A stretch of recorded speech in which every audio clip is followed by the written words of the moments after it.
السلام عليكم ورحمة الله وبركاته. الحمد لله رب العالمين، والصلاة والسلام على أشرف الأنبياء والمرسلين وعلى آله وأصحابه ومن تبعهم بإحسان إلى يوم الدين. أما بعد، فقد قال الله عز وجل في كلامه العزيز بعد أعوذ بالله من الشيطان الرجيم. بسم الله الرحمن الرحيم. اقرأ باسم ربك الذي خلق. صدق الله المولانا العظيم. عن أبي هريرة رضي الله عنه قال قال رسول الله صلى الله عليه وسلم: لو كانت الدنيا تعدل عند الله جناح بعوضة ما سقى كافرا منها شربة ماء أو كما قال رسول الله صلى الله عليه وسلم. அல்லாஹ்வுக்கே புகழ் அனைத்தும். அல்ஹம்துலில்லாஹ். ஸலவாத்தும் ஸலாமும் இறுதி தூதர் சய்யிதுல் முர்ஸலீன் ரஹ்மத்துல் லில் ஆலமீன் ஷஃபீஉல் முத்னிபீன் முஹம்மது ரசூலுல்லாஹ் ஸல்லல்லாஹு அலைஹி வஸல்லம் அவர்கள் மீதும், அன்னாரை பின்பற்ற உத்தம சஹாபாக்கள் தாபீஈன்கள் அனைவர்கள் மீதும் உண்டாவதாக என வேண்டியது. கண்ணியமானவர்களே, முதலாவதாக இந்த நிகழ்வை ஏற்பாடு செய்திருக்கக்கூடிய இந்த ஜமியத்துல் உலமாவுடைய கிளை, அதே போன்று இதுக்கு மனமுவந்து சந்தர்ப்பம் அளித்த ஆசிரியர்கள் மற்றும் அதிபர் மற்றும் ஆசிரியர்கள் அனைவருக்கும் மனமார்ந்த நன்றிகளை முதலில் தெரிவித்துக் கொள்கிறேன். கண்ணியத்துக்குரியவர்களே, நியாயமான உலமாக்கள் நிறைஞ்ச ஊர், புதுசாக எதுவும் நான் பேசுறதுக்கு இல்லை. என்றாலும் ஜமியத்துல் உலமாவுடைய தலைமையகத்தால வருகை தந்த போது இந்த மாணவர்களையும் சந்தித்து அவர்களோடு மனமும் வந்து சில விஷயங்களை பேசிக்கொள்ளணும் என்று வேண்டிக் கொள்ளப்பட்டேன். அந்த அடிப்படையில நான் ஒரு பெரிய ஒரு சந்தர்ப்பமாக நினைக்கிறேன். ஏனென்றா, இந்த வீற்றிருக்கக்கூடிய இந்த மாணவர்கள் தான் நாளை குடும்பத்தின் தலைவர்களாக, ஊரின் தலைவர்களாக, சமூகத்தின் தலைவர்களாக, ஏன் பொருளாதாரத்தை நிர்ணயிக்கக்கூடியவர்களாக என்று உலகத்தில் இருக்கக்கூடிய பல பங்களிப்புகளை செய்ய போறவர்கள் இன்றைய இந்த சிறார்கள் தான், இந்த மாணவர்கள் தான். அதனால சொல்லுவாங்க, இன்றைய மாணவன் நாளைய தலைவர். வாழ்க்கையில சில விஷயங்களை விளங்கிக் கொள்ளணும். ஒரு குழந்தை தாயுடைய வயிற்றில இருக்கக்குள்ள ஏதாவது அதுல ஒரு அங்கவீன குறைபாடு ஏற்பட்டுட்டு இருந்தா அவ்வளவு லேசில்ல அந்த குழந்தை பிறந்த பிறகு அதை சீர் செய்யும். கிட்டத்தட்ட முடியாத காரியம் என்று சொல்லலாம். அல்லாஹ் பாதுகாக்க ஒருவர் கை இல்லாம பிறந்துட்டார், அல்லது அல்லாஹ் பாதுகாக்க ஒருவர் பார்வை ஒன்று இல்லாம பிறந்துட்டார் என்று சொன்னா, கண்ணொண்டு இல்லைன்னா வந்ததுக்கு பிறகு அந்த உறுப்பை திரும்ப தாயுடைய வயிற்றில வச்சு செய்யலாம். கண்ணியமானவர்களே, இதே போலதான் கல்வி கூடங்கள், அது பாடசாலையாக இருக்கலாம், மதரசாக்களாக இருக்கலாம். இது தன்னை வளர்த்து கொள்ளக்கூடிய ஒரு இடம். இன்று நாங்க எங்களை வளர்த்து கொள்ளக்கூடிய அந்த ஒவ்வொரு நாளும் ஒவ்வொரு நிமிஷமும் எங்களுடைய எதிர்காலத்தை தீர்மானிக்க சொல்லுவாங்க. வாழ்க்கையில நாங்க விடக்கூடிய ஒவ்வொரு மூச்சும், குறிப்பாக சிறு பிராயத்துல நாங்க விடக்கூடிய ஒவ்வொரு நிமிஷமும் ஒவ்வொரு மூச்சும் எங்களுடைய எதிர்காலத்தை முடிவு செய்யுது. இந்த உலகத்துல நாங்க விடக்கூடிய ஒவ்வொரு மூச்சும் எங்களோட கபரை முடிவு செய்யுது, எங்களோட மஹ்ஷர முடிவு செய்யுது, எங்களுடைய சிராத்த முடிவு செய்யுது, எங்களுடைய சுவர்க்கத்தை முடிவு செய்யுது. அதனால கண்ணியத்துக்குரிய மாணவ செல்வங்களே, இந்த இடத்துல எனக்கு பேச கிடைச்சது நான் பாக்கியமாக கருதுறேன். ஏனென்றா, நீங்க ஒரு பார்வையில ஒரு கொஞ்சம் பேர் இருந்தாலும் இதுக்குள்ள இருந்துதான் நாளைய டாக்டர் வர போறார், இதுக்குள்ள இருந்துதான் நாளைய என்ஜினியர் உருவாக போறார், இதுக்குள்ள இருந்துதான் நாளைய குடும்ப தலைவன் தலைவி. சுகான். கண்ணியமானவர்களே, இந்த உலகத்துடைய வாழ்க்கையை விளங்கிக் கொள்ளும். முதலாவது சொல்லுவாங்க, வெற்றிக்கு வழி என்னையா தெரியுமா? 6-7 வருஷத்துக்கு பிறகு உணர போற ஒன்றை இப்ப ஒருவர் ஃபீல் பண்ண ஆரம்பிச்சுட்டாரண்டா அவர் வென்றுடுவார் வாழ்க்கை. என்னது? ஒரு 10 வருஷத்துக்கு பிறகு இருக்கிற ஒன்றை இப்ப ஃபீல் பண்ண கிடைச்சா அவர் வாழ்க்கையில வந்துடுவார். உதாரணமாக பேரண்ட்ஸ் எல்லாம் சொல்லுவாங்க, பாருங்களே மகன் சொல்றதை கேட்கிறாரு இல்ல. ஆனா இந்த பேரண்ட்ஸ்ல பெருமதி இருக்குதான். இது எப்ப தெரியுமா? மகனுக்கு தெரியும். மகன் எந்த நாளும் அப்படியே இருந்துட மாட்டாரே. மகன் எந்த நாளும் அப்படியே இருப்பாரா? சுப்ஹானல்லாஹ். உலகத்துடைய வாழ்க்கை தவண்டு வந்து அதுக்கு பிறகு பெரிய ஆளாகி அதுக்கு பிறகு ஒரு வாலிபமாகி ஒரு காலம் வரும் டீனேஜ், அதுக்கு பிறகு வரும் ஒரு வாலிப பருவம், கட்டிளமை பருவம், அதுக்கு பிறகு பருவம், அதுக்கு பிறகு அப்படியே வாழ்க்கை அடுத்த பக்கத்துக்கு இறங்கும். சுப்ஹானல்லாஹ். அல்லாஹ் தஆலா குர்ஆன்ல சத்தியம் செய்கிறான், வல் அஸ்ர் இன்னல் இன்சான லஃபீ ஹுஸ்ர். அல்லாஹ் சொல்றான், காலத்தின் மீது சத்தியமாக மனிதர்கள் எல்லாரும் நஷ்டத்தில், மனிதர்கள் எல்லாருமே நஷ்டத்தில் இருக்கிறார். கேள்வி கொண்டு வரும், எல்லாரும் நஷ்டத்திலேயா? அது எப்படி நஷ்டம்? ஒரு 10 வருஷத்துக்கு முதல் 15 வருஷத்துக்கு முதல் ஒரு நேர சாப்பாட்டுக்கு கூட வழி இல்லாத ஒரு மனிதர், சமூகத்துல யாரென்று கூட தெரியாத மனிதர், ஆஃப்டர் ஒரு 10-15 வருஷத்துக்கு பிறகு பெரிய செல்வந்தராக பெரிய அதிகாரியாக ஒரு நிலைமைக்கு வந்துட்டார். அவரும் நஷ்டவாளியா என்ற ஒரு கேள்வி வரும். நிச்சயமா நஷ்டவாளி. ஏனென்றா வாழ்க்கையுடைய ஆகப்பெரிய கேபிட்டல் என்ன தெரியுமா? அவருடைய வாழ்நாள். வாலிபத்துல செய்ய முடியுமானது வயோதிபத்துல செய்யலாம். அவர் மனிதன் பிறந்தத்தோட அப்படியே இருந்து அப்படியே போயிட மாட்டார். கை குழந்தையா இருந்தவர் நடக்க ஆரம்பிச்சு ஓட ஆரம்பிச்சு அதுக்கு பின்னால ஒரு கட்டம், அதுக்கு பிறகு ஒரு வாலிபம், கட்டிளமை பருவம், வாலிபம், எங்களுக்கு தெரியும். அப்படியே போய் மீண்டும் ஒரு வயோதிபத்துக்கு போயிட்டு சொல்லுவாங்க. இப்ப வாப்பாவுடைய கஷ்டம் வாப்பாவுடைய கவலை எப்ப தெரியுமா? மகனுக்கு தெரியும். மகன் பெருத்து ஒரு நாளைக்கு வாப்பாட சீட்டுக்கு வாராரு, சுப்ஹானல்லாஹ், அப்ப ஃபீல் பண்ணுவார் வாப்பாயார். அவரோட முடிகிறது இல்ல. மகன் அப்படியே பெருத்து வாப்பாட சீட்டுக்கு வருவார், வந்தா தெரியும் வாப்பாயார்.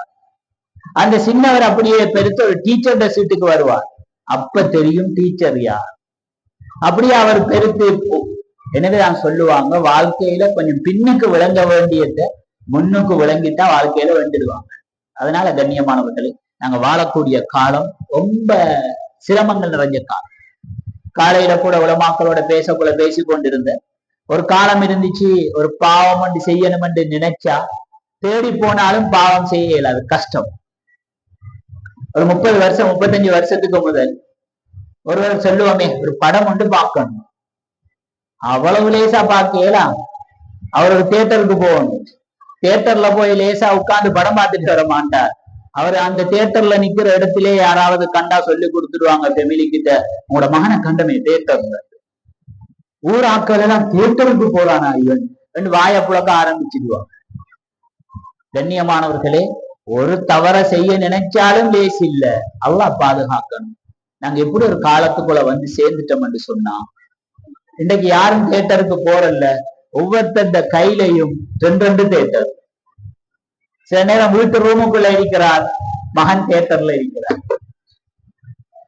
எந்த அளவு?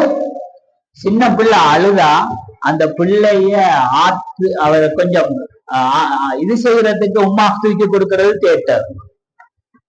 அப்ப இந்த காலத்துலதான் நாங்க எங்களை பாதுகாத்து கொண்டு எங்களுக்கு ஒரு கடமை இருக்கு. ஒரு முஸ்லிம் என்று சொன்னா இந்த உலகத்தை அனுபவிக்க பிறந்தவன் அல்ல. ஒரு முஸ்லிம் இந்த உலகத்தை பாதுகாக்க பிறந்தவன். ஒரு முஸ்லிம் இந்த உலகத்துல மாஷா அல்லாஹ் எனக்கு எது கிடைச்சிச்சோ அனுபவிச்சுட்டு முடிச்சிட்டு போக வந்தவன் அல்ல. ஒரு முஸ்லிம் இந்த உலகத்துல இருக்கக்கூடிய ஒவ்வொரு உயிரினத்துக்கும் நல்லது செய்ய பிறந்தவன். ஒரு முஸ்லிம் ஒற்றுமையை கட்டி எழுப்ப பிறந்தவன். ஒரு முஸ்லிம் மற்றவர்களுடைய சந்தோஷத்துக்காக தன்னை அர்ப்பணிக்க பிறந்தவன். எனவே கண்ணியமான மாணவர்கள், வாழக்கூடிய காலம், ஆனால் அதுக்காக வேண்டி நாங்க போக போற இடம் வித்தியாசம். வாழக்கூடிய காலம் வித்தியாசம், ஆனா போகக்கூடிய இடம் அது கபருதான். எங்க பிறந்தாலும் எங்க வாழ்ந்தாலும் எப்படி இருந்தாலும் போய் சேர வேண்டிய இடம் கபருதான். கபர்ல மஹ்ஷர்ல நாங்க பதில் சொல்லித்தான் ஆகணும். எனவே எங்களுக்கு இருக்கிற சோதனை என்ன தெரியுமா? எப்படி நாங்க ஸ்கூல்ல எக்ஸாம்ல சோதனைக்கு ரெடி ஆகிறோமோ, எக்ஸாமுக்கு ரெடி ஆகிறோமோ, இதை போல எங்களோட வாழ்க்கையில இருக்கக்கூடிய பெரிய சோதனை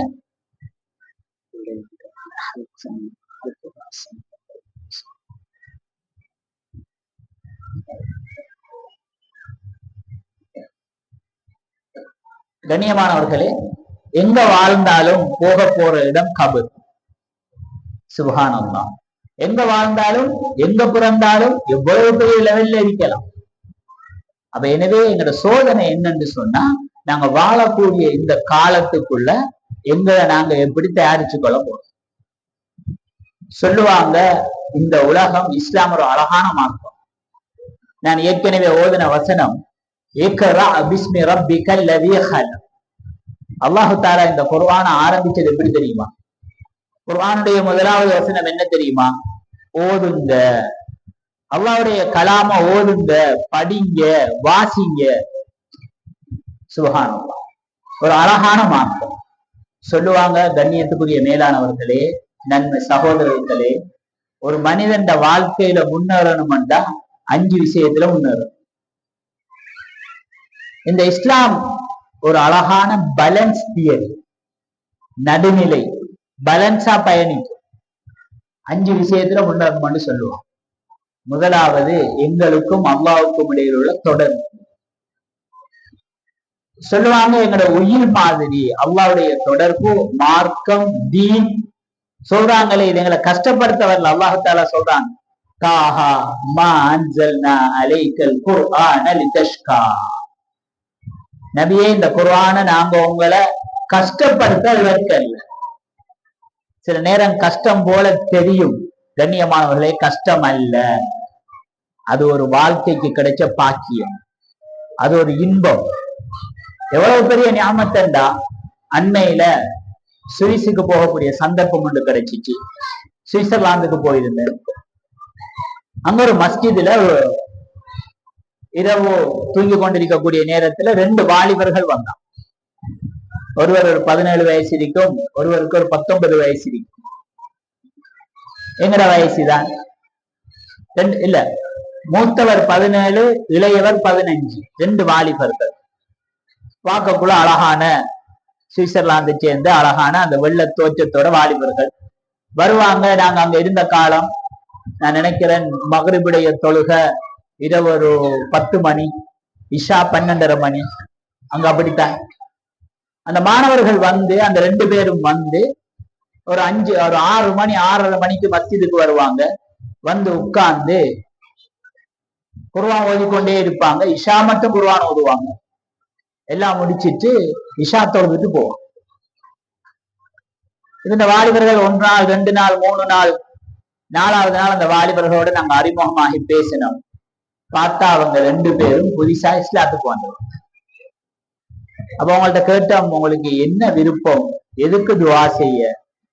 எங்கள்கிட்ட ஓதி முடிச்சுட்டு வந்து சொல்லுவாங்க, துவா செய்யுங்களே, கொஞ்சம் துவா செய்யுங்களே. கேட்டோம், எதுக்கு துவா செய்ய? கண்ணியமானவர்களே, அந்த 2 வாலிபர்களும் சொன்ன வார்த்தை இருக்குது, அது லேஸ் அல்ல. நானும் நீங்களும் கியாமத்து நாள்ல கேள்வி கணக்கு கேட்கப்படுவோம். சொன்னாங்க, எதுக்கு உங்கள்ட்ட நாங்க துவா செய்ய சொல்றோம்? சொத்துக்கா, சுகத்துக்கா, வாகனத்துக்கா, பணத்துக்கா? சொன்னாங்க, முழு உலகமும். ஒரு உலகத்துல ஒரு சொர்க்க வாழ்க்கை வேணும்டா அதை சுவிட்சர்லாந்து என்று நினைச்சு வாராங்க. நாங்க அவ்வளவையும் தூக்கி வீசி போட்டு அல்லாஹ்வுடைய மஸ்ஜிதுக்குள்ள வந்திருக்கிறோம். எங்களுக்கு 7 மண்டா ஒரு துவா செய்ய. மௌத்து மட்டும் அல்லாஹ்வுக்கு விருப்பமான முறையில வாழ்ந்து நாங்களும் மரணிக்கணும். எங்களோட பெற்றோருக்கு இன்னும் ஹிதாயத்து கிடைக்கல, அல்லாஹ் இஸ்லாத்துடைய பாக்கியத்தை கொடுக்கல. அவங்களுக்காக அல்லாஹ் இஸ்லாத்துக்கு கொண்டு வர சொல்லி துவா செய்ய. கண்ணியமாவளை, சில நேரம் நாங்க ஒரு இஸ்லாமிய சூழல்ல பிறந்தோம். பாப்பா முஸ்லீம், உம்மா முஸ்லீம், பரம்பரை முஸ்லீம். சில நேரம் அதுல வெளி விளங்கல். இஸ்லாம் என்கிற அல்லாஹு தஆலா இந்த உலகத்துல ஒரு மனிதனுக்கு கொடுக்கிற ஆக முக்கியமான அடிப்படையான அருட்கொடை அல்லாஹ்வுடைய தொடர்பு. சும்மா யோசிச்சு பாருங்களேன்.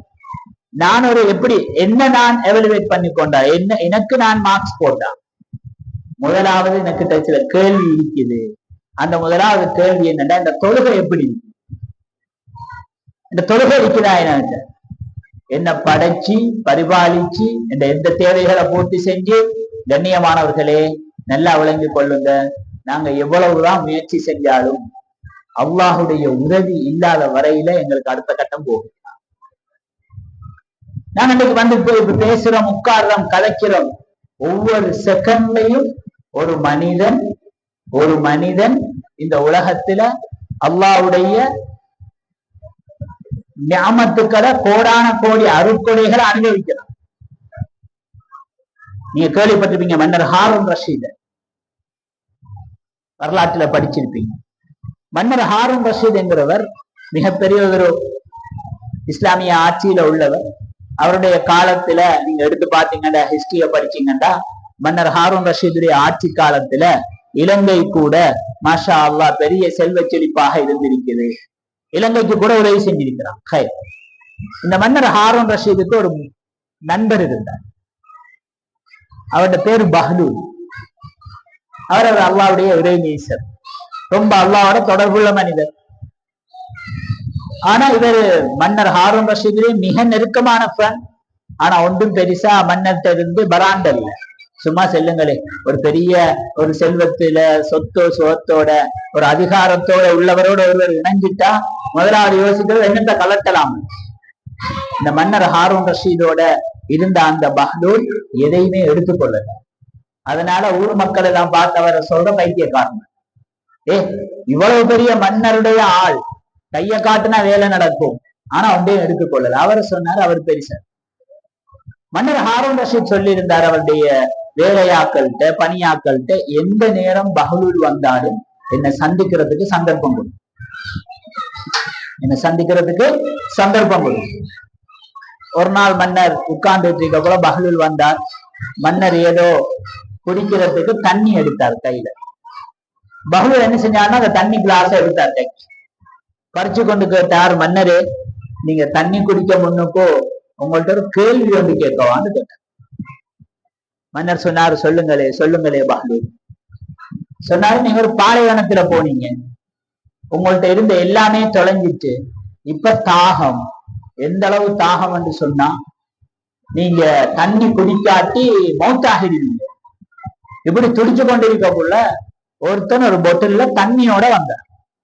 வந்து சொன்னான், மன்னரே தண்ணி வேணுமா? ஓமண்டிங்க. சொன்னா தண்ணி தருவேன், ஆனா உங்களோட ஆட்சியில அதிகாரத்துல அறவாசம் எழுதி தரணும். இப்ப நீங்க என்ன முடிவெடுப்பீங்க?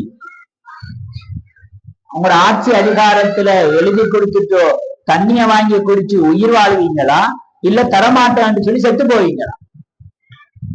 மன்னர் சொன்னாரு, நான் ஆட்சியோட இருந்து சாகரத்தை விட அவன் கேட்கிற மாதிரி அந்த கிளாஸ் தண்ணிக்கு ஆட்சியில அறவாச கொடுத்துட்டோ தண்ணிய குடிச்சு உயிர் வாழ்ந்து அடுத்த அறவாசியில ஆட்சி செய்யறது தானடா புத்தி அப்படின்னு சொன்னார். பஹ்லூல் சொன்னார், நல்ல குடிங்க தண்ணிய. குடிச்சுட்டேன். குடிச்சதுக்கு பிறகு மன்னர்கிட்ட கேட்டார், மன்னரே உங்கள்ட்ட என்ன கேள்வி கேட்கவா? சொன்னார், உனக்கு இதுதானே வேலை, சரி கேளு. கேட்டா, நீங்க குடிச்ச தண்ணி சிறுநீராக வெளியே வரல. நல்ல ஞாபகம் வச்சுக்கோ, குடிச்ச தண்ணி சிறுநீராக வெளியே வரல. அல்லாஹ் பாதுகாக்கணும். கண்ணியமானவர்களே, இந்த சிறுநீர் எலும்பினத்தோட தேவைப்பட்டதோட போறோம் இல்லையா, அதை நிப்பாட்டினா போதும் லைஃப் வெயிட். அந்த வேதனை போதும் வாழ்க்கை செய்யறதுக்கு. ஒரு கவர்மெண்ட் ஹாஸ்பிட்டல்ல என்னோட வாப்பாவை அட்மிட் பண்ணி இருந்துச்சு. அவங்களுக்கு உதவிக்கு நிக்கிற நேரம் அந்த இரவுல 12 மணியிலிருந்து ஒரு சகோதரர் அழ ஆரம்பிக்கிறார், மாற்று மத சகோதரர். அவர் அழுத வார்த்தை என்னண்டா, எனக்கு சுகப்படுத்துங்க, இல்லையா நஞ்சி ஊசி அடிச்சு சரி என்ன கொலை செஞ்சிருந்த. அப்ப நான் நர்ஸ்ட போய் நின்ற டாக்டர்கிட்ட கேட்டேன், இவருக்கு என்ன வருத்தம்? சொன்னாங்க, இல்ல இவருக்கு ஒரு 4 நாளா சிறுநீர் போகல. மன்னத்தை கேட்டார் பஹ்லூல், உங்களுக்கோ குடிச்ச சிறுநீர் போகல, இப்ப டாக்டர்கிட்ட போனீங்க. டாக்டர் சொன்னாரு, உண்ட ஹாஃப் தண்ணி குடிக்கிறதுக்கு போயிட்டு ஆட்சி, அந்த குடிச்ச தண்ணிய வெளியே கொண்டு வரண்டா உனக்கு வைத்தியம் செய்வேன், சுகப்படுத்துவேன், மீதமுள்ள ஆட்சியை எழுதி தந்தா தான் தருவேன். என்ன செய்வீங்க? அவரு சொன்னாரு, நான் ஆட்சி என்று இந்த வேதனையோட துடிச்சு திரியறதை விட அதை எழுதி கொடுத்துட்டு சாதாரண மனிதனா நடுரோட்டுல படுக்கிறது சிறந்ததே என்ன. பஹலூல் சொன்னார், மன்னர் விளங்கிக்கோங்கோ, உங்களோட முழு ஆட்சி அதிகாரமும் அல்லாஹு தாலா தந்த ஒரு கிளாஸ் தண்ணீருக்கு கூட சமன் இல்லைன்னு சொன்னார். வாங்குறதுக்கு அரவா சாட்சியை கொடுத்தீங்க, குடிச்ச தண்ணிய வெளியே போட அரவா சாட்சியை கொடுத்தீங்க. அன்பான வாலிபர்களே, மாணவர்களே, மாணவிகளே, என்ன சொல்ல வாருங்கண்டா, ஒவ்வொரு நிமிஷமும் அல்லாஹ்வுடைய நிஅமத்தை அனுபவிக்கும். இப்ப முதலாவது கேள்வி, என்னுடைய தொழுகை எப்படி இருக்குது? எவ்வளவு பெரிய கெட்டிக்காரனா இருந்தாலும் படைச்ச ரப்புடைய தொழுகை சீரில்லைண்டா அவர் ஒரு சிறந்த மனிதர் கிடையாது. வேற ஒன்றும் இல்லை. தெளிவாக உங்களை நீங்களே செக் பண்ண. அது எந்த திறமையும் இருக்கலாம். எங்களை விட எத்தனையோ திறமசாலிகள் போயிட்டாங்க. இந்த நியமத்தை யாரு தந்த? ஒரே வகுப்புல 40 பேர் இருக்கிறோம். ஒரு ஆளை பார்த்தா சில விஷயங்களை படிக்க கஷ்டப்படுறாங்க, இன்னொரு ஆளை பார்த்தா மாஷா அல்லாஹ் ஒரு காசனா பிடிச்சிடுறாங்க. இந்த திறமைய கொடுத்தது யாரு? எனவே என்ன நான் செக் பண்ணக்குள்ள முதலாவது கேள்வி, இந்த தொழுகை எப்படி இருக்கு? கண்ணியமான வாலிபர்களே, இரண்டாவது விஷயம், குர்ஆனோட எனக்கு என்ன தொடர்பு இருக்கு? குர்ஆனோட எனக்கு என்ன தொடர்பு இருக்கு? நாங்க நினைக்கிறது குர்ஆன் என்ன எடுத்தாச்சு, உம்மா சென்னத்துக்கு 2 வசனம் ஓதுனா பாப்பா. இல்ல இல்ல, குர்ஆன் என்கிறது ஒரு ஆச்சரியமான மந்திரம். குர்ஆன் என்கிறது ஒரு ஆச்சரியமான மந்திரம். 2 நன்முஸ்லிம் சகோதரர்கள் சேர்ந்து ஒரு புக் எழுதியிருக்கிறாங்க. அந்த புக்ல அவங்க எழுதுறாங்க, ஸ்பெயினுடைய வீழ்ச்சியுடைய வரலாறு எழுதுறாங்க. இந்த இஸ்லாமிய சமூகம் எப்படி இந்த உலகத்துல தலை நிமிர்ந்து கண்ணியமாக வாழ்ந்துச்சுன்னு சொன்னா அதுல ஒரு பின்னணி இருக்குது. அது என்ன பின்னணி தெரியுமா? அவங்களோட பெற்றோர்கள் சிறு வயதிலேயே அந்த குழந்தைகளுக்கு குர்ஆனை கற்றுக் கொடுத்துருவாங்க. குர்ஆன் எந்த உள்ளத்துல இணைஞ்சிச்சோ அந்த உள்ளம் எதையும் தாங்கிக் கொள்ளும். எந்த கல்வியையும் எந்த கலையையும் அந்த உள்ளம் சிறப்பாக கற்றுக்கொள்ளும். இதுதான் எங்களோட முன்னோர்கள் பாதிச்ச மிகப்பெரிய எங்களோட முன்னேற்றத்துக்கான காரணத்துடைய அடிப்படை என்று நான் அல்ல, அந்த நன்முஸ்லிம்ஸ் அவர்களே எழுதுறாங்க. ஆனா இன்றைக்கு குர்ஆன் நாங்க என்ன நினைக்கிறோம் தெரியுமா? பாரமாக நினைக்கிறோம். குர்ஆனை பத்தி சொல்றேன் கேளுங்க. குர்ஆன் எப்படி பாக்கியமான சாமானம் என்றா, கண்ணியமானவர்களே, அந்த குர்ஆன் யாரோட இணையுதோ அல்லது குர்ஆனோட யாரு இணைகிறாங்களோ அவருடைய அந்தஸ்து எங்கேயோ போய். சின்ன உதாரணம், நான் இப்படி பேசிக் கொண்டிருக்கிறேன், ஒரு ஹாஃப் சீட் வெள்ளை பேப்பர் இன்னைக்கு வந்து விடுது. விழுந்தா நாங்க அதை பெருசா அலட்டிக் கொள்ள மாட்டோம், அது கிடக்குது, ஓகே. ஆனா அந்த பறந்து வந்த அந்த ஹாஃப் சீட்ல சூரா ஃபாத்திஹா எழுதிருக்கு, இல்லன்னா குர்ஆனுடைய 2 வசனம் எழுதிருக்குன்னு சொல்லுங்களேன். அது வந்து இன்னைக்கு விழுந்தா நான் இப்படி பார்த்து பேசி இனிப்பேனா உடனே ஓடி போய் அதை எடுப்பேன். நீங்க பார்த்துட்டு இருக்கீங்களா? இல்ல. அந்த சாதாரண பேப்பர் கீழே விழுந்தது, காலில் மிதிப்படுறது, ஆனா குர்ஆன் வினைஞ்சிச்சு தூக்கி தலையில வச்சு. கண்ணியமான வாலிபர்களே, மாணவிகளே, நீங்க வீட்டுல போய் எழுதி வைங்க, வாழ்க்கையுடைய முன்னேற்றத்துடைய மந்திரம் குர்ஆன். குர்ஆனோட எவ்வளவு தொடர்போ அவ்வளவு முன்னேற்றம். உதாரணமா சொல்றேன் பாருங்களே, இந்த உலகத்துக்கு மேல எத்தனையோ நபிமார்கள் வந்திருக்கிறார். ஆக சிறந்த நபி முஹம்மது ஸல்லல்லாஹு அலைஹி வஸல்லம். காரணம், குர்ஆன் கொடுக்கப்பட்ட நபி. இந்த உலகத்துல எத்தனையோ மாசம் இருக்குது, வருஷத்துல 12 மாசம். ஆக சிறந்த மாசம் ரமலானுடைய மாசம். காரணம், குர்ஆன் இறக்கப்பட்ட மாசம். 365 இரவுகள். ஆக சிறந்த இரவு லைலத்துல் கத்ருடைய இரவு. காரணம், குர்ஆன் இறக்கப்பட்ட இரவு. இந்த உலகத்துல எத்தனையோ நபிமார்களோட தோழர்கள், அவங்கள ஆக சிறந்தவங்க சஹாபாக்கள். காரணம், குர்ஆன் இறக்கப்பட்ட தோழர்கள். இந்த உலகத்துல எத்தனையோ ஊர்கள் இருக்குது, ஆக சிறந்த ஊர் மக்கா மதீனா.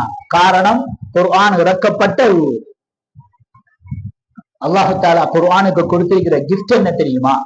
அந்த குர்ஆன் யாரோட இணையுதோ அல்லது குர்ஆனோட யாரு இணைஞ்சு கொள்றாங்களோ அவங்கள அல்லாஹ் கண்ணியப்படுத்துறது.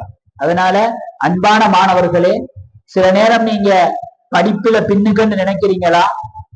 ஆகப்பெரிய மருந்து குர்ஆனோட டைமை கூட்டுங்க. குர்ஆனோட தொடர்பை கூட்டுங்க. அதுக்கப்புறம் உங்களோட மனன சக்தியை பாருங்க. அதுக்கப்புறம் மனன சக்தி மட்டுமல்ல, உங்களோட மெட்ஸ்ல திறனை பாருங்க, சயின்ஸ்ல திறனை பாருங்க. எங்களோட முன்னோர்கள் பாவிச்ச சூசுமம் மந்திரம் குழந்தைகளை முன்னேற்றத்துக்கு குர்ஆன். முதலாவது கேள்வி, என்னுடைய தொழுகை எப்படி? இரண்டாவது கேள்வி, குர்ஆனுடைய தொடர்பு எப்படி? மூன்றாவது கேள்வி, கண்ணியமானவர்களே, என்னுடைய அஹ்லாக் பண்பு எப்படி? தமிழ்ல சொல்லுவாங்க, அறம் போல் கூர்மை எதேனும் மரம் போல்வர் மக்கள் பண்பில்லாதவர். நல்லா கட்டிக்காரன், ஆனா மனிதர்களோட பழகக்கூடிய பண்பில்ல. தன் தாயுடைய கண்ணியம் உள்ளத்துல இல்ல, தன்னுடைய டீச்சருடைய கண்ணியம் உள்ளத்துல இல்ல, சக நண்பர்களோட பேச தெரியல, கதைக்க தெரியல, அவங்கள மதிக்க தெரியல, வயது முதிர்ந்தவர்களை தலைக்கு மேல தூக்கி வச்சு கொண்டாட தெரியல. கண்ணியத்துக்குரியவர்களே, எம்ம விட வயது முதிர்ந்தவங்க அல்ல, எமக்காக பாதை கீறிய மகான்கள். இப்ப கூட ஹஜ்ரத் இன்னைக்கு சொன்னாங்க, மாஷா அல்லாஹ் 18 வருஷம் இந்த பாடசாலையில நான் ஆசிரியனாக கடமை புரிந்திருக்கிறேன். அது வெறும் வார்த்தை அல்ல, இந்த ஸ்கூல் இருக்கும் வரை ஹஜ்ரத்துடைய பங்களிப்பு இந்த பாடசாலையில இருந்துகிட்டே இருக்கு. அப்ப எனவே ஆசான்கள், சுப்ஹானல்லாஹ், ஆசான்ங்கிறது லேஸ் அல்ல. உங்களுக்காக கற்றுத்தருவதற்காக எல்லாத்தையும் இழந்தவங்க. கண்ணியமான வாலிபர்களே, அல்லாஹ்வின் உதவியால கிட்டத்தட்ட கற்றுக் கொடுத்தல் கற்றல் என்கிற பணியில எனக்கு தெரிய நான் நினைக்கிறேன் ஒரு 25 வருஷமா இருக்கிறேன். கற்றல் கற்றுக் கொடுத்தல் என்கிறது லேசான பணி அல்ல. ஒரு ஆசிரியர் 5 மணி நேரம் தலையை உடைச்சு தியாகம் செஞ்சாத்தான் 1 hour அந்த குழந்தைகளுக்கான பாடத்தை சரியாக கொடுக்கலாம். சில நேரம் நீங்க ஆசிரியர் 8 மணிக்கு வந்தார், அவர் 2 மணிக்கு போனார்ன்னு பார்க்கலாம். இல்ல, போனாலும் சுப்ஹானல்லாஹ், ஒவ்வொரு குழந்தைகளை பற்றிய கவலை தலையில, ஒவ்வொருத்தருடைய செயற்பாடுகள் தலையில, அவங்கள பற்றிய சிந்தனை தலையில. எனவே இந்த ஆசான்களுக்கு நாங்க என்ன கண்ணியம் கொடுக்கணும்? லேஸ் அல்ல. ஒரு ஆசான் என்கிறது, இன்றைக்கு உதாரணமாக இந்த இடத்துல நான் வந்து பேசுறேன் அல்லது நான் ஒன்றை எழுதுறேன்டா, இன்றைக்கு எத்தனையோ பேர் எழுதலாம், அவருடைய புத்தகங்கள் வெளியிடலாம், அவரை தூக்கி கொண்டாடலாம். ஆனா அதுக்கு பின்னுக்கு ஆனா ஆவன்னா படிச்சு கொடுத்த டீச்சர் இருக்கிறார். அதனால ஹஜ்ரத் அலி ரலியல்லாஹு அன்ஹு அவங்க சொன்னாங்க, நான் ஒருவருக்கு அடிமையாக இருக்க தயார், மன் அல்லமனி ஹர்ஃபன் வாஹிதா, எனக்கு ஒரு எழுத்தை சரி படிச்சு தந்தவருக்கு நான் அடிமையாக இருக்க தயார்னு சொன்னேன். அதனால எங்களோட மூணாவது நாங்க எங்களை செக் பண்ண வேண்டிய இடம், என் அஹ்லாக் எப்படி இருக்கு, என்னுடைய குணம் எப்படி இருக்குது. வெறுமனே திறமை அல்ல, சுப்ஹானல்லாஹ். அந்த பெற்றோர் என்கிறது கண்ணியமானவர்களே. அடுத்தது, வாழ்க்கையில பல வெற்றிகளை அடையணுமா, நீங்க முக்கியமாக சில துவாக்களை அடங்கி கொள்ளும். ஒன்று உங்களோட பெற்றோர்களுடைய துவா. பெற்றோருடைய துவாங்கிறது இப்படி அல்ல, எப்பவும் ஒரு தாய் தன்னுடைய குழந்தைகளுக்கு அவங்க நல்லது செஞ்சோ இல்லையோ துவா செய்வாள், அதுல சந்தேகம் இல்லை. ஏன்னா அந்த தாயுடைய கவலை, இந்த குழந்தை நல்லா இருக்கணும். கண்ணுக்கு முன்னுக்கு ஒரு தவறை செஞ்சுட்டு உங்களோட மகன் இப்படி தப்பு பண்ணிட்டாருன்னா கூட அந்த தாய் சில நேரம் ஏற்றுக்கொள்ள மாட்டாள். அவளுக்கு அறிவு சொல்லுது தவறு செஞ்சது மகன் தான், ஆனா மனசு அதை ஏற்றுக்கொள்ள விடாது. அவள் அதை எப்படி செய்து காரணம் சொல்லி அது இல்லைன்னு சொல்ல பார்ப்பாள். தாய் தகப்பன் துவா செய்வாங்க தான், ஆனா அந்த துவாவை நான் சொல்லல. உங்களுடைய நல்ல குணம், உங்களுடைய நல்ல அஹ்லாக், அந்த தாய் தகப்பனுடைய அந்த வார்த்தைகளுக்கு கட்டுப்படுறது, இந்த நேரம் உள்ளத்தால வார துவா இருக்குது, அது உங்களை வாழ்க்கையில எங்கேயோ கொண்டு போய் சேர்க்குது. சுப்ஹானல்லாஹ். எத்தனையோ மனிதர்களை கண்டிருக்கிற வாழ்க்கையில. சொல்லுவாங்க ஹஜ்ரத், நீங்க நினைக்கிறது போல பெரிய மனுஷன் இல்லை நான், என்னை பத்தி சொல்ல போனா ஒன்றுக்குமே இல்லைன்ற ஒதுக்குன மனுஷன் நான், ஆனா என்னுடைய தாயுடைய துவா இந்த கல்லா இந்த கண்ணியத்தை தந்திருக்கிறான் என்று சொன்ன எத்தனையோ பேருடைய காதுல கேட்டு. அதனால கண்ணியமான மாணவர்களே, அடுத்த ஆக முக்கியமான விஷயம் எங்களுடைய பெற்றோருடைய துவா, அடுத்தது ஆசானுடைய துவா. ஆசிரியர்கள். நான் ஏற்கனவே சொன்னேன், லேசான பணி அல்ல. ஆரம்பத்துல நான் என்ன சொன்னேன்டா, ஆசிரியரோட பணி எவ்வளவு பாரமானதுங்கிறது எப்ப தெரியுமா தெரியும்? ஆசிரியர் சீட்டுக்கு வந்து உட்காருங்க. ஒரு பெற்றோருடைய பணி எவ்வளவு பாரமானது எப்ப தெரியுமா தெரியும்? பெற்றோருக்கு உட்காருங்க. ஆனா உட்காரும் போது அவங்க எங்களை விட்டு போய் இருந்திருப்பாங்க. அடுத்த விஷயம் கண்ணியத்துக்குரியவர்களே, உலமாக்கள். உலமாக்களோட உங்களோட தொடர்புகளை சீராக்குங்க. உலமாக்களோட தொடர்புகளை சீராக்குங்க. ஏனென்று சொன்னா 24 மணி நேரமும் கால் அல்லாஹ் காலர் ரசூல், கால் அல்லாஹ் காலர் ரசூல், அல்லாஹ்வுடைய ஹதீஸோட ஸல்லல்லாஹு அலைஹி வஸல்லம் முபாரக்கான அல்லாஹ்வுடைய குர்ஆனோட ஸல்லல்லாஹு அலைஹி வஸல்லம் முபாரக்கான ஹதீஸோட தொடர்புள்ள மனிதர். எனவே கண்ணியமான வாலிபர்களே, இந்த உலகத்துல நான் ஏற்கனவே சொன்ன மாதிரி 5 விஷயங்களை கவனிக்கணும். முதலாவது அல்லாஹ்வுடைய தொடர்பு, அது அப்படி ஒரு பெரிய கடல். இரண்டாவது எங்கட கல்வி. இந்த இலங்கை சமூகத்துல, இலங்கை நாட்டுல முஸ்லிம்கள் தலை நிமிர்ந்து வாழணுமா, அவங்க கல்வியில முன்னுக்கு வரணும். கவலையான செய்தி என்ன தெரியுமா? எங்கட முன்னோர்கள் இலங்கையில பல கல்வி பணிகளை செஞ்சாங்க. இன்று கூட பல முக்கியமான பணிகள்ல இருக்கிறாங்க. ஆனா கவலை என்னண்டா, அந்த முன்னுக்கு வந்தவங்க சரி, எங்கட ஜெனரேஷன் இடையில வரக்கூடிய இடவழிய நிரப்புறதுக்கு இல்ல. சில முக்கியமான அரச பதவிகள்ல அதிகாரங்கள்ல இருக்கக்கூடிய சகோதரர்கள் சகோதரிகள் இப்ப அவங்களோட காலம் முடிஞ்சு வெளியே போறாங்க. அந்த இடத்தை நிரப்புறதுக்கு முஸ்லிம் சமூகத்துல ஆக்கல் இல்லை. கண்ணியமானவர்களே, கல்வியில சமூகத்தை தூக்கணுமா, அது உங்களோட கையில இருக்குது. அடுத்த விஷயம் சொல்லுவாங்க பொருளாதாரம். நாளைய பொருளாதாரத்துடைய கட்டமைப்பும் உங்களோட கையில இருக்குது. அடுத்த விஷயம் சொல்லுவாங்க சமூக கட்டமைப்பு. பொதுவாக சமூக ஒழுக்கம் என்று சொல்லுவோம். பாவங்கள் நிறைஞ்ச காலம் கொண்டு சொல்லி முடிக்கிறேன். பாவம் என்ன செய்யும் தெரியுமா? எங்களை அறியாமலே எங்கட கையில இருக்கக்கூடிய அருட்கொடைகளை கொண்டு வைக்கும். இமாம் ஷாஃபி ரஹ்மத்துல்லாஹி அலைஹி ஒரு சந்தர்ப்பம், ஒரு வேட்டைக்கு போறான். அந்த காலத்துல வேட்டையாடுறது ஒரு கலை. போற நேரம் ஒரு பெண்ணை தவறுதலா பார்த்து படுகுது.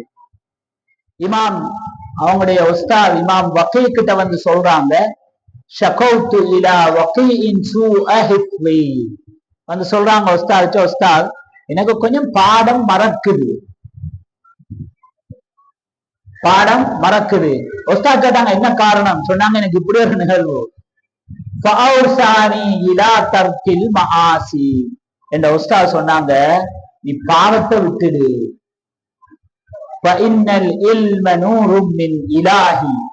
இந்த அறிவு இருக்குதே, இது எல்லாருக்கும் கிடைக்கிறல்ல. பணம் எல்லாருக்கும் கிடைக்கும். ஏனென்றா அது இன்றைக்கு நாளைக்கு போகும். அறிவு அல்லாஹ் எல்லாருக்கும் கொடுக்கிறது இல்ல. அறிவாளி போன இடமெல்லாம் கண்ணியம். பணக்காரன் சொந்த ஊர்ல வேணுமா கண்ணியம். சில நேரங்கள்ல சில செல்வந்தர்களை வெளிநாடுகள்ல பார்ப்போம், மக்களுக்கு என்னென்னே தெரியாது வேற. ஆனா ஒரு படித்த மனிதர், ஒரு அறிவாளி என்றா அவர் எங்கே வைப்பான். இந்த அறிவு இருக்குது, இது அல்லாஹ்வுடைய ஒரு பிரகாசம்.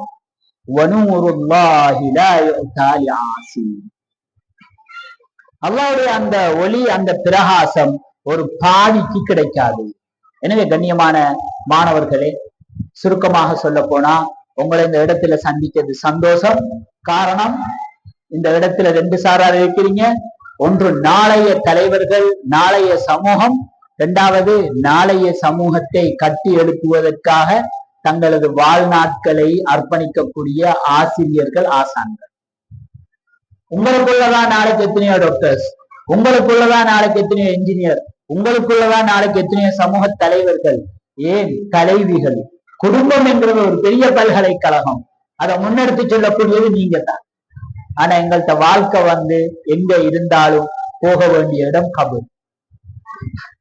ஒவ்வொரு நிமிஷமும் நாங்க விடக்கூடிய மூச்சு என்ற எதிர்காலத்தை நிர்ணயிக்குது. அது நான் படிப்பில செலவழிக்க போறேனா அல்லது அந்த நேரங்களை வீணாக்க போறேனா, அது நாங்க முடிவு செய்யணும். வாழ்க்கையில விடுற ஒவ்வொரு மூச்சும் கபரை முடிவு செய்யுது. எப்படி இருக்க போறோம்? இந்த உலகத்துல வெற்றி அடையணுமா? இந்த உலகத்துல வாழக்கூடிய ஒரு முஸ்லிம் உலகத்தை அனுபவிக்க பிறந்தவன் அல்ல, உலகத்தை பாதுகாக்க பிறந்தவன்.